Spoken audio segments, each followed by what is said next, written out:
Баршаңызға сәлем достар, сіздермен бірге үй жағдайында жұмсақ, сулы, дәмді шоколадный пирог әзірлейтін боламыз. Бізге керекті 3 дана жұмыртқа. Жұмыртқамызды ыдысымызға жарып аламыз осылай.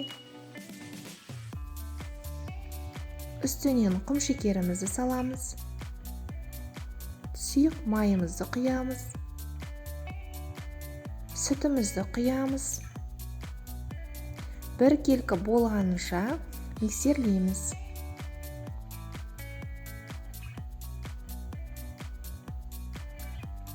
Миксерлеп алдық.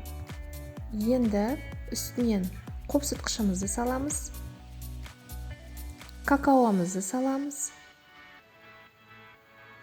Ұнымызды саламыз. Алдымен осылай араластырып аламыз. Сосын барып миксерлейміз. Егер сразу миксерлесеңіздер, ұндарыңыз жан-жағына шашырап кетеді. Енді лопаткамен жан-жағын жинаймыз.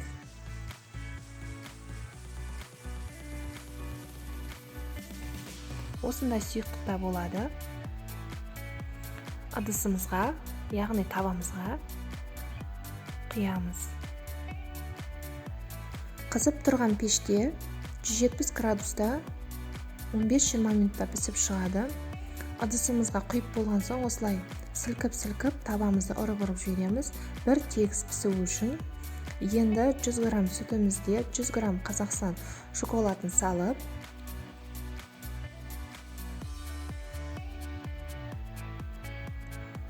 микроволновкада ерітіп аламын. Егер сіздерде микроволновка жоқ болса, су буында ерітіп алсаңыздар болады.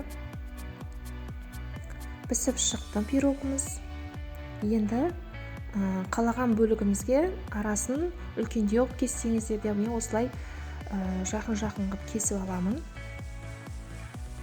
Жаңағы ерітіп алған шоколадымызды осылай бетіне ыстықтай құямыз. Бір тегіс етіп құйып шығасыздар. Сулы, өте дәмді болады. Бетін осылай моншақтармен әсемдеп сеуіп шығамын. Сіздер қалаған нәрсеңіз сепсеңіздер болады. Орех сепсеңіздер де болады. Міне қараңыздар, арасы қандай әдемі болып көтерілген. Арасы тесік-тесік, өте жұмсақ. Істеп көріңіздер. Менің каналым ұнаса, видеом ұнаса, лайк, комментарийді қалдыруды ұмытпаңыздар. Менің каналымда бұдан да басқа жеңіл, оңай пирогтардың рецебі бар.